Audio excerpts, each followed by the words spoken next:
बिस्मिल्लाहिर्रहमानिर्रहीम अस्सलाम वालेकुम रहमतुल्लाहि व बरकातहू। माय डियर स्टूडेंट्स, हमारी डिस्कशन 9th क्लास की मैथमेटिक्स के ऊपर जारी है, जिसमें आज हम इंशाअल्लाह एक्सरसाइज 2.6 का आगाज़ करने जा रहे हैं। इसका क्वेश्चन नंबर 1 प्यारे बच्चों ट्रू और फॉल्स से रिलेटेड है, तो मैं इसलिए इस एक्सरसाइज को क्वेश्चन नंबर 2 से स्टार्ट करूंगा। अगर आपको फिर भी क्वेश्चन नंबर 1 में किसी भी किस्म की कोई प्रॉब्लम रह जाए या कोई ट्रू फॉल्स आपको समझ ना आ रहा हो तो आप मुझे ज़रूर बताइएगा। इंशाल्लाह ताला मैं उस पर भी एक वीडियो बना दूंगा। तो आइए जी वक्त ज़ाया किए बगैर अपने आज के इस लेक्चर का आगाज़ करते हैं।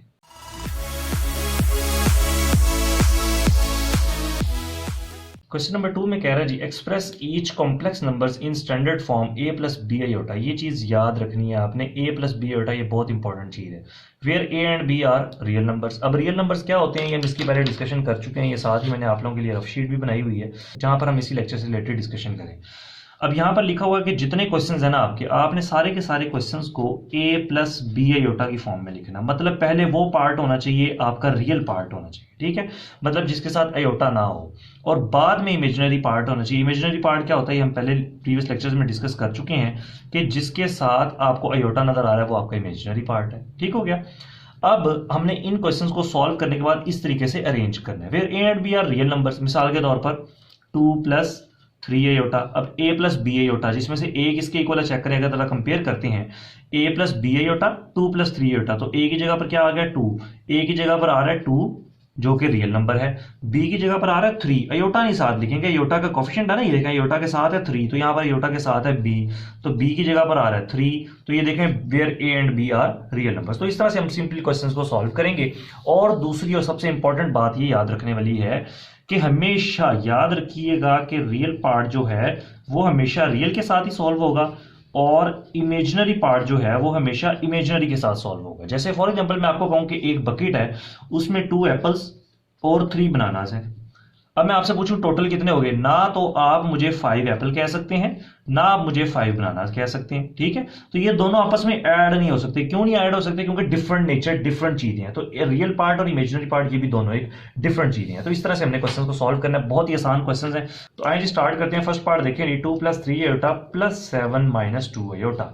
अगर तो यहां पर होता ना प्यारे बच्चों माइनस, तो जब भी मैं ये वाली ब्रैकेट ओपन करता तो इसके साइन हो जाते चेंज। अब तो प्लस है ना, तो सिंपल वैसे ही हम ब्रैकेट ओपन कर देंगे, तो क्या आ जाएगा जरा गौर कीजिएगा, क्या आ जाएगा 2 प्लस 3 आयोटा। अब ये प्लस है तो ब्रैकेट के बाहर अगर प्लस का साइन हो तो उससे कोई भी फर्क नहीं पड़ता, उसके साइन उसकी वजह से चेंज नहीं होते। साइन सिर्फ तब चेंज होते हैं जब ब्रैकेट के बाहर माइनस आ जाता है। तो इसलिए प्लस के साइन को एज इट इज रखा और विदाउट ब्रैकेट्स हम लोग सारी की सारी वैल्यूज को एज इट इज नीचे उतार लेंगे। अब आगे मेरे बच्चों क्या करना है, आपने रियल को रियल से सॉल्व कर लेना, इमेजिनरी को इमेजिनरी से सॉल्व कर लेना। चाहे तो इसी स्टेप में कर लें, चाहे तो पहले उनको अरेंज कर लें। 2 प्लस 7 क्या हो जाएगा 9 प्लस 3 माइनस 2, 3 आयोटा में से 2 आयोटा माइनस करेंगे तो क्या रह जाएगा, सिर्फ प्लस का आयोटा रह जाएगा। प्लस का आयोटा क्यों रह जाएगा, क्योंकि प्लस माइनस माइनस करेंगे माइनस, और साइन कौन सा लगेगा, बड़ी वैल्यू का। अब क्वेश्चन को उसने कहा था ए प्लस बी आयोटा की फॉर्म में लिखना, मतलब पहले वो पार्ट होना चाहिए जिसके साथ आयोटा ना हो, बाद में वो पार्ट हो जिसके साथ आयोटा हो। तो चेक करें ए प्लस बी आयोटा। अब यहाँ पर बी कुछ भी नहीं लिखा हुआ, तो आयोटा का कोफिशिएंट जब कुछ ना हो तो इसका मतलब है कि 1 है। तो प्यारे बच्चों ये आपका सिंपल सा आंसर आ गया। ले जी प्यारे बच्चों, अब हम पार्ट नंबर 2 स्टार्ट करते हैं। पार्ट नंबर 2 भी बिल्कुल उसी तरह से ही है, लेकिन सिर्फ फर्क क्या आया है कि एक ब्रैकेट के बाहर जो है ना एक नंबर अब मल्टीप्लाई हो रहे हैं और इसके अलावा कोई भी नई चीज नहीं है। तो आसान से क्वेश्चन है, सिंपल मल्टीप्लाई करते हैं। चेक करें 2 को 5 से मल्टीप्लाई किया तो 10 आ गया। 2 इंटू 4 इज 8, तो प्लस 8 आ जाएगा, और साथ आयोटा भी था तो आयोटा भी आ जाएगा। अब इस माइनस की वजह से इनके साइंस भी चेंज करने और 3 से मल्टीप्लाई भी करते रहेंगे, तो माइनस 3 7 जा 21, माइनस प्लस माइनस 3 4 जा 12, और साथ आ गया आयोटा। 10 माइनस 21, अब ख्याल रखिएगा 10 माइनस 21 करना है, ठीक है। तो साइन लगेगा बड़ी वैल्यू का, माइनस 11 आ जाएगा। उसके बाद plus 8 minus 12, plus minus minus, sign बड़ी वैल्यू का, बड़ी वैल्यू 12 है, इसके साथ माइनस का साइन है, और 8 में से 12 माइनस करेंगे तो 4, और साथ क्या आ जाएगा आयोटा आ जाएगा। प्यारे बच्चों सिर्फ 2 स्टेप्स के अंदर आपका ये क्वेश्चन सॉल्व हो गया, पार्ट नंबर 2। ले जी प्यारे बच्चों पार्ट नंबर 3 स्टार्ट करते हैं। पार्ट नंबर 3 भी बिल्कुल उसी तरीके से आसान सा क्वेश्चन है, कोई भी नई चीज नहीं है, सिर्फ आपने ए प्लस बी आयोटा की फॉर्म में लिखना है। अब ये देखें ब्रैकेट के बाहर है माइनस, तो इन ब्रैकेट के अंदर तमाम मौजूद वैल्यूज के साइंस हो जाएंगे चेंज। तो ये -3 क्या हो जाएगा +3, minus 5 iota sorry plus 5 iota क्या हो जाएगा -5 आयोटा। अब इस ब्रैकेट के बाहर माइनस का साइन, इनके भी साइन चेंज हो जाएंगे, +4 हो जाएगा जी -4, प्लस 9 आयोटा हो जाएगा जी -9 आयोटा। 3 माइनस 4 करें तो क्या आंसर आएगा प्यारे बच्चों -1, -5 -9 इज 14 आयोटा। ये आपका जी 2 स्टेप्स के अंदर आंसर आ गया। प्यारे बच्चों, जो इस एक्सरसाइज का लास्ट क्वेश्चन है ना, इंतहाई इंपॉर्टेंट क्वेश्चन है। अब इस क्वेश्चन में जरा आपने ना सॉल्व करने से पहले जरा एक चीज समझ लेनी है कि आपने जो प्रीवियस लेक्चर्स में, जो प्रीवियस एक्सरसाइज में एक क्वेश्चन किया हमने, जिसमें हमने आयोटा 5, आयोटा 8, आयोटा 27, 50 इस तरह करके वैल्यूज थी जिनको हमने सॉल्व किया। अब अगर मैं ये सारे क्वेश्चन को ऐसे छुपा लूं, ये देखिए आप समझे सिर्फ 2 आयोटा स्क्वायर ही लिखा हुआ है, तो 2 तो एज इट इज आ जाएगा। आयोटा स्क्वायर का आपको पता है -1 होता है, तो देखें इसका आंसर आ गया ना -2। इसी तरह से अगर मैं इसके साथ अब सारी छुपा लेता हूं, ये वाली रहने देता हूं, तो 6 आयोटा क्यूब हो गया। 6 को तो एज इट इज रहने देंगे ना, जो भी आपका नंबर होगा 2, 3, 4, 5 वो तो रहेगा एज इट इज। अब आयोटा क्यूब आपको पता है सॉल्व नहीं हो सकता। मैंने आपको बताया था जब भी पावर ऑड नंबर आएगी उसको हमने किस में कन्वर्ट करना है, इवन नंबर में। इवन नंबर में कन्वर्ट क्यों करना है, ताकि आपका आयोटा स्क्वायर की फॉर्म में वैल्यूज आती रहे और हम आयोटा स्क्वायर की जगह पर -1 पुट करते रहे। तो कैसे सॉल्व करेंगे इसको, आयोटा क्यूब को iota square multiply by iota raise to power 1 लिख लेंगे। इस आयोटा स्क्वायर की जगह क्या आ जाएगा -1, और आयोटा 1 किसके इक्वल होता है, आयोटा के इक्वल होता है। और 7 क्या है 6, तो 7 आ गया 6। तो मैं पूरा अब सॉल्व करें तो क्या आ जाएगा -6 आयोटा। इस तरीके से हम हर वैल्यू को सेपरेटली सॉल्व करते रहेंगे और देखिएगा आपका एंड पे आंसर सॉल्व हो जाएगा। और इस क्वेश्चन को भी हमने a+b आयोटा की फॉर्म में लिखना है। तो प्यारे बच्चों ख्याल रखिएगा कि किसी किस्म की मिस्टेक ना हो। जी स्टार्ट करते हैं। जहां जहां पर आपका आयोटा स्क्वायर बनता जा रहा है ना, वहां पर आप वैल्यूज पुट करते रहें, ताकि आपका क्वेश्चन सॉल्व होने के साथ साथ सिंप्लीफाई भी होता रहे। तो देखिए जरा, 2 तो रहेगा एज इट इज। अब इस आयोटा स्क्वायर, ये ऑलरेडी आयोटा स्क्वायर ही बना हुआ, तो आयोटा स्क्वायर की जगह क्या पुट कर दूंगा -1, और यहां पर मैं साथ मेंशन कर दूंगा कि आयोटा स्क्वायर जो है वो मेरा इक्वल होता है -1 के। ठीक हो गया जी। उसके बाद आगे आ जाए जी +6। अब आयोटा क्यूब तो 2 की पावर में कन्वर्ट नहीं ना हो सकता, तो पावर ऑड है, तो ऑड को हमने इवन में कन्वर्ट करना है। ऑड से पिछला इवन होता है, तो क्या करेंगे आयोटा स्क्वायर और साथ एक आयोटा लिख लेंगे। +3 आयोटा 16 ऑलरेडी इवन नंबर है, तो कैसे करेंगे आयोटा स्क्वायर और इसकी पावर क्या आ जाएगी होल पावर 8, क्योंकि 2 8 16 होता है।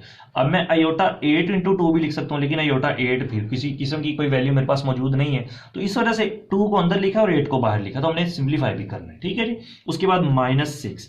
अब आयोटा 19 फिर ऑड नंबर है, तो इससे पिछला इवन नंबर वो क्या हो जाएगा आयोटा 18 कर लेंगे। अब 18 लिख दिया, ये टोटल दे 19, जिसमें से 18 लिख दिया, तो पीछे कितने बच गए, 1 बच गया। +4 आयोटा ऑफ 25। अब 25 को क्या करेंगे 24 लिख लेंगे और साथ क्या लिख लेंगे, 1 आयोटा लिख लेंगे। 2 को -1 से मल्टीप्लाई किया तो सिंपल -2 हो गया। +6 अब एक बार आपने मेंशन कर दी ना, आप वैल्यूज पुट करते रहे। आयोटा स्क्वायर की जगह पर आ गया -1, साथ आ गया आयोटा। +3 आयोटा स्क्वायर की जगह पर क्या आ गया -1, और ऊपर पावर 8 है वो एज इट इज आ गया। -6 आयोटा 18 को क्या लिखेंगे आयोटा 2, और 2 को किससे मल्टीप्लाई करेंगे 18 आ जाए 2 9 18, और आयोटा की पावर 1 हो तो वो आयोटा ही होता है। +4 आयोटा 24 को क्या लिखेंगे आयोटा 2 और साथ 12, और साथ ये वाला आयोटा एज इट इज आ गया। उसके बाद जरा गौर कीजिएगा कि -2 as it is, plus minus minus और 6 × आयोटा इज 6 आयोटा। उसके बाद +3, ये 3 आ गया जी एज इट इज। अब ये -1 की पावर है 8। अगर नेगेटिव नंबर की पावर इवन नंबर हो, याद करें जरा, मैंने पिछले लेक्चर में बताया हुआ है कि अगर नेगेटिव नंबर की पावर कोई इवन नंबर आ जाए तो नेगेटिव का साइन पॉजिटिव में चेंज हो जाता है। तो नेगेटिव का साइन पॉजिटिव में चेंज हुआ तो सिर्फ 1 रहेगा ना, क्योंकि 1 की पावर 8 करेंगे 1 होगा, और माइनस का साइन इवन की वजह से खत्म हो गया। उसके बाद -6, अब इस आयोटा स्क्वायर की जगह पुट कर दें -1 और इसकी पावर 9 और साथ आ गया आयोटा। +4 इस आयोटा स्क्वायर की जगह -1 पुट कर दें और पूरे की पावर 12 आ गई और साथ आ गया आयोटा। उसके बाद देखिए जी -2 -6 आयोटा +3 × 1 इज 3 -6 -1 की पावर 9। पावर हो अगर ऑड नंबर तो माइनस का साइन माइनस में ही रहता है, ये हम प्रीवियस लेक्चर में पढ़ चुके हैं।